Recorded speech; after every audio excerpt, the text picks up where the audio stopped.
కృష్ణ గారు కూతురు లాంటి వయసున్న రేణుక అసలు ఇక్కడ నేను పిలవకుంటే నిలబడ్డారు అంటే వారు ఎంత హీరోసో. సొంత కూతురు 10 సంవత్సరాల అమ్మాయి ఎంతో ఆరాటంగా ఆడుతూ పాడుతూ కృష్ణ ఎంతో కష్టపడి బిడ్డను పెంచాడు. బావా బావా అంటూ తన లోపటే ఆడడం, మాకెందుకు ఈ కష్టం అని. చాలా కష్టం. ఇలాంటి ఘటన ఇంకొకటి జరగకుండా ఉండాలంటే చట్టం, ఒక కొత్త చట్టం పెట్టడానికి, దానిపై 3 ఆర్డర్స్ తీసుకురావడానికి నేను ప్రయత్నిస్తానని సర్కిల్ ఇన్స్పెక్టర్ కేవి సుబ్బారావు గారికి వారి టీంకి చెప్పాను. నిజంగా ఇక్కడ Kukatpally police station circle inspector గారు వారి టీము ఎంత చక్కని ఇన్వెస్టిగేషన్ చేసి క్రైమ్ సీన్ ఎవరైతే చంపారో 14 సంవత్సరాల అబ్బాయిని పట్టుకోవడం, అంతేకాకుండా ఇది ఎట్లా జరిగింది అన్నది వివరించడం నాకు యూస్ఫుల్. సుప్రీంకోర్టులో ఈ వారం మీరు చూశారు, బెట్టింగ్ యాప్ల ద్వారా లక్షల మంది ఆత్మహత్యలు చేసుకుంటున్నారని మే 23ని ఆగస్టు 1ని సుప్రీంకోర్టులో నేనే వాదనలు వినిపించి 11 సంవత్సరాలుగా ఏ గవర్నమెంటు పట్టించుకోవట్లేదు అని ఒక చట్టాన్ని తీసుకొచ్చాం. వారికి ఇష్టం లేకపోయినా 8 లక్షల కోట్లు ఆదాయం వస్తున్న డ్రీమ్11 లాంటి వాళ్ళకి 7,000 కోట్లు, 100 యాప్ల ద్వారా వేల మంది సూసైడ్లు చేసుకొని 45 కోట్ల మందికి ప్రాణం కల్పించడానికి 788 మంది ఎంపీలు నాకు స్పందించారు. మన తెలుగు మల్లు రవి గారు కాంగ్రెస్, ఆర్ కృష్ణయ్య బీజేపీ అడగగానే సంతకాలు పెట్టారు. అలాంటి చట్టమే ఈరోజు 45 కోట్ల కుటుంబాలు కాపాడుతుంది. అలాంటి చట్టమే సహస్ర పేరుని నేను సుప్రీంకోర్టులో ఆర్డర్ తీసుకొచ్చి పార్లమెంట్లో కానీ వచ్చే సెషన్లో పెట్టకపోతే సుప్రీంకోర్టు డైరెక్షన్ ఏ విధంగా బెట్టింగ్ యాప్ల్లో ఏంటి, నిమిషా విషయంలో ఏంటి ఆర్డర్స్ తీసుకొచ్చాను నిన్న, అదే చట్టాన్ని తీసుకురావాలని నాకు పూర్తి నమ్మకం ఉంది. జ్యుడిషియరీ మీద నాకు పూర్తి నమ్మకం ఉంది. పార్లమెంట్ మెంబర్స్ ఆఫ్ పార్లమెంట్ మీద ఒకవేళ ఈ నెల రోజుల్లో మరలా సెప్టెంబర్లో సెషన్ ఉంది, వారి చట్టాన్ని తీసుకురాకముందే నేను కోర్టుకి వెళ్తానేమో. అప్పుడు నేను కృష్ణ గారిని, రేణుకాని నాతో పాటు కోర్టులోకి తీసుకెళ్తే, కామారెడ్డి రైతుల కుటుంబాన్ని తీసుకెళ్ళినప్పుడు ఫిబ్రవరి 13, 2022లో ఎంత న్యాయం చేశారో అప్పుడు మన తెలంగాణ చీఫ్ జస్టిస్ బుయాన్ గారు. మీ మద్దతుతో నా ప్రాణం ఉన్నంత వరకు ఈ అవినీతి పరులతో పోరాడతా.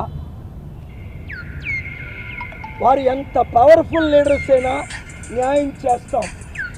సహస్ర లాంటి బిడ్డ, మరొక బిడ్డ చనిపోకూడదు. ఆ చంపిన కుర్రవాడు 14 సంవత్సరాలు అయినప్పటికీ స్పీడ్ ట్రయల్ 6 నెలల్లో చేయించి అడల్ట్గా శిక్ష విధించి ఓ 10-20 సంవత్సరాల తర్వాత తల్లిదండ్రులు ఒప్పుకుంటే క్షమిస్తామేమో. మూడవది, ఈ క్రైమ్ సీన్ అబ్బాయి ఎలా చూశాడు. అబ్బాయికి ఫోన్ ఎవరిచ్చారు? తల్లిదండ్రులు. ఎందుకు ఇచ్చారు? అబ్బాయిని ఎలా పెంచారు తల్లిదండ్రులు? మొన్న సూర్యకాంత్ గారు అన్నారు ఆగస్టు 1 బెంచ్లో, డాక్టర్ పాల్ 302 చట్టం ఉన్నప్పటికీ అటెంప్ట్ మర్డర్ కేసు మర్డర్లు ఆగిపోయా, మీరు కొత్త చట్టం అడుగుతున్నారు. లేదు సార్, స్మోకింగ్ కూడా తాగకూడదు, ఇంజూరియస్ అని ఉంటుంది. ఈ బెట్టింగ్ యాప్లు అయితే సచిన్ తెందుల్కర్ మొదలుకొని ఇక్కడ రనా, మంచు లక్ష్మి, విజయ్ దేవరకొండ చూపించి మరి కోట్ల రూపాయలు తీసుకొని ఈ బెట్టింగ్ యాప్లు చాలా మంచి అంటున్నారు. అది ఎంత అవినీతి, దాని ద్వారా ఎంతమంది ప్రాణాలు పోతున్నాయి. కనుక మీడియా మిత్రులారా, మీ మద్దతుతో, తల్లిదండ్రుల మద్దతుతో మరొక హత్య, సహస్ర లాంటి హత్య జరగకుండా చట్టం తీసుకొచ్చి చట్టాన్ని ఇంప్లిమెంట్ చేసి మార్పు తీసుకొచ్చే బాధ్యత నేను తీసుకుంటున్నాను. న్యాయం జరిగే వరకు ఎవరిని విడిచిపెట్టేది లేదు. ఇక్కడ కుకట్పల్లి పోలీస్ ఆఫీసర్స్ని చాలా నేను ఏమంటారని అప్రిషియేట్ చేస్తున్నాను, అభినందిస్తున్నాను. ఇలాగే ప్రతి పోలీస్ ఆఫీసర్స్ కూడా మన తెలంగాణ, ఆంధ్రాలోనే కాకుండా దేశమంతా చక్కని ఇన్వెస్టిగేషన్ చేసి క్రిమినల్ని పట్టుకొని, లేదంటే క్రైమ్ సీన్స్ ఎక్కువైపోతున్నాయి, క్రిమినల్ మూవీస్ ఎక్కువైపోతున్నాయి, క్రిమినల్ సీన్స్ ఎక్కువైపోతున్నాయి, ఆత్మహత్యలు ఎక్కువైపోతున్నాయి, నరహత్యలు ఎక్కువైపోతున్నాయి, మానభంగాలు ఎక్కువైపోతున్నాయి. పాపం ఆకాశాన్ని అంటుకుంది. ఒకవైపు దేవుణ్ణి ప్రార్థిస్తున్నాను, ఒకవైపు చట్టాలు పెడుతున్నాం, ఇంకొక వైపు తల్లిదండ్రుల్ని రిక్వెస్ట్ చేస్తున్నాం. అంతేకాకుండా పేరెంట్స్ని కూడా నేను రిక్వెస్ట్ చేసింది ఏంటంటే, పేరెంట్స్ మీ పిల్లల్ని మీరు సరైన మార్గంలో పెంచండి. టీచర్స్ టైం తీసుకొని విద్యార్థులతో టైం గడపండి. మీడియా మిత్రులు, ఇలాంటి కేసులు ఇంకోటి జరగకుండా మీరు దీన్ని ఫాలో అప్ చేయండి. ఎందుకంటే మీ ద్వారే one of the 4 pillars, freedom of speech, freedom of press, ఇవి ఉండబట్టే ఈరోజు ఇంకా మనం దేశంలాగా ఉన్నాం.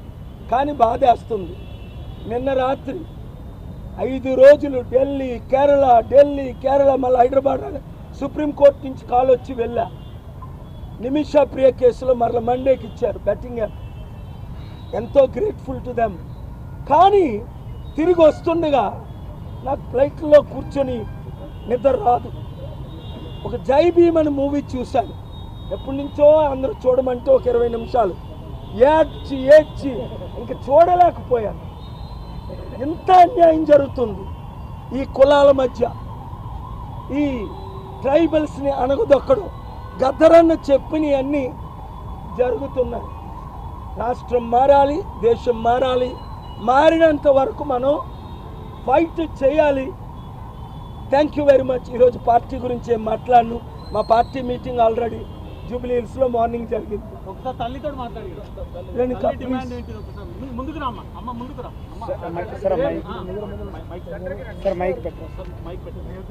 నేను చెప్పాలనుకున్నది ఏంటంటే, నా పాపకు జరిగినట్టే ఆడి కూడా జరగాలని కోరుకుంటున్నాను. ఇంకోటి ఏంటంటే, నా పాపకు జరిగినట్టు ఇంకోటి జరగకూడదు. నేను మొదటి నుంచి కూడా అదే కోరుకుంటున్నాను. ఒక చట్టం అనేది రావాలి. ఇలాంటి మటర్లు, ఇలాంటి చిన్నపిల్లలు చేస్తే మైనర్లు కదా అని వదిలేయడం కాకుండా, ఇలాంటి చేసిన వాళ్ళకి ఇంకా ఇలాంటిది ఉంటుంది అని భయపడాలి లోకం. నాలాంటి తల్లి ఇంకోరు ఈ స్థానంలో నిలబడొద్దని నేను మనస్ఫూర్తిగా కోరుకుంటున్నాను. అది రావాలి, ఖచ్చితంగా రావాలి. అదే న్యాయం కోరేది కూడా నేను. అదే నా పిల్లని ఎలాగో తీసుకురాలేరు, ఎవ్వరూ తీసుకురాలేరు, నేనైనా తీసుకొచ్చుకోలేను. అలాంటిది అసలు అంత ఘోరంగా చంపారంటే మీరే ఆలోచించండి. ఇలాంటివి వదిలేస్తే ఇంకెన్ని జరుగుతాయి? ఎంతమంది తల్లులు బాధపడాలి ఈ దేశంలో చెప్పండి. అలాంటివి నాతోనే ఎండు కావాలి, అబ్బాయితోనే ఎండు కావాలి, మా పాపేది ఆదర్శం కావాలి అని మనస్ఫూర్తిగా చట్టం రావాలని కోరుకుంటున్నారు. సహస్రాన్ని చంపినందుకు ఇలాంటివి జరుగుతుంది అని ఒక చట్టం రావాలి. ఇట్లా చంపడం వల్ల ఇలాంటి జరుగుతుంది, ఇలాంటివి ఇక ముందు జరగకూడదు. జరిగితే ఇదే శిక్ష పడుతుంది. అలాంటి వాళ్ళకి గట్టి శిక్ష పడుతుంది, గట్టి శిక్ష. అది నా కూతురు లాంటి శిక్ష పడాలని కోరుకుంటుంది. ఇప్పుడు మీ పాపను చంపిన బాలుడికి 14 రోజుల రిమాండ్ విధించారు. ఇప్పుడే జైలు కూడా పోయాడు. అది ఏం చేస్తారో మీకు తెలియదు. నాకు న్యాయం కావాలి. అదే నా పాప ఏం పాపం చేసిందని అన్ని కత్తిపోట్లు పడవాలి. చెప్పండి, ఎలాంటి శిక్ష పడుతుందో నాకు తెలియదండి. నాకు అలాంటి శిక్ష కావాలని నేను కోరుకుంటున్నాను. నా పాప లాంటి శిక్ష నాకు కావాలి. ఇంకో పిల్లకి జరగకూడదని ప్రపంచం భయపడాలంటే ఎలాంటి శిక్ష వేస్తారు చెప్పండి? నేను అదే కోరుకుంటున్నాను. ప్రపంచం భయపడాలి, ఇలాంటి చేయాలంటే ఇంకో పిల్లోడు భయపడాలి. ఇప్పుడు పోలీసులు చెప్పినట్టుగా ఇన్వెస్టిగేషన్ మీరు నమ్ముతున్నారా? మీకు ఇంకేమైనా అనుమానం? నేను నమ్ముతున్నాను, పోలీసులను నమ్ముతున్నాను. ఎందుకంటే ఇంత కష్టపడి పట్టుకున్నారు ఆ అబ్బాయిని. సో నమ్ముతున్నాను కాబట్టి వాళ్ళు చెయ్యాలి. వాళ్ళు చేస్తేనే నేను చెప్తాను చేశారా లేదా ఏంటా అని. న్యాయం జరగాలన్నది మీరే చూడాలండి సార్. నేను అంతకు మించి ఇంకెంత ఫైట్ చేయాలి చెప్పండి. నా పాపను పొడగొట్టుకొని నేను ఏడ్చుకుంటా, బాధపడుకుంటా. నేను ఫస్ట్ డే నుంచి కూడా అదే చెప్తున్నాను, ఇప్పుడు కూడా అదే చెప్తున్నాను. నేను ఎంత బాధ, మా బావ ఎంత బాధ అనుభవించాడో అసలు తెలీదు. రూపాయి కూడబెట్టి నా పిల్లని అంత పెద్ద చేసుకొని నేను ఎందుకు మందికి బలించాలి చెప్పండి? ఎందుకోసం బలించాలి? అంత కష్టం అంతా వృధా అయిపోయింది సార్. నా బాధ అంతా అదే. తెల్లందా కష్టపడ్డాడు, తెల్లందాకా రూపాయి నా కోసం, నా పిల్లల కోసం అంత కష్టపడిన ఆయనకి ఈరోజు ఎంత కడుపుపోతుందంటే నాకంటే ఎక్కువ కడుపుపోతుంది మా ఆయనకి. ఎందుకు తల్లిదండ్రులు బాధపడాలి చెప్పండి? ఎవడో చేసిన దానికోసమో ఎందుకు బాధపడాలి? మీరు చెప్తున్నారు, సార్స్ కూడా చెప్తున్నారు బ్యాట్ కోసం ఎలా జరుగుతుంది సార్. ఓకే, బ్యాట్ కోసం చెప్తుంది. ఆ మర్డర్ రాసుకోవడం ఏంటి? ఎందుకు చేయాలి? ఆ పిల్లల ఆలోచనలు ఎందుకు వస్తున్నాయి? అట్లా ఆలోచనలు ఇంకెన్ని రోజులు వస్తాయి? అలాంటి ఆలోచనలు వచ్చిన వాళ్ళకి ఇలాంటి శిక్షలే పడతాయి. అలా చేస్తే అని ఖచ్చితంగా కావాలి సార్, కావాలి. అసలు మా ఆయన కష్టం నేను చెప్పుకుంటే పోయేది కాదు అది. అసలు మమ్మల్ని ఎవరేం చెయ్యలేరు. అలాంటి మూవీస్, వెబ్ సిరీస్ బ్యాన్ చేయాలి. అసలు తల్లిదండ్రుల నుంచి కాకపోతే టీచర్లైనా చెప్పాలని నేను నిజంగా ఆశిస్తున్నాను. అసలు ఆ అబ్బాయి ఎలా అయిపోయాడు మీరే ఆలోచించండి. అసలు ఆ పాప ఏం పాపం చేసింది?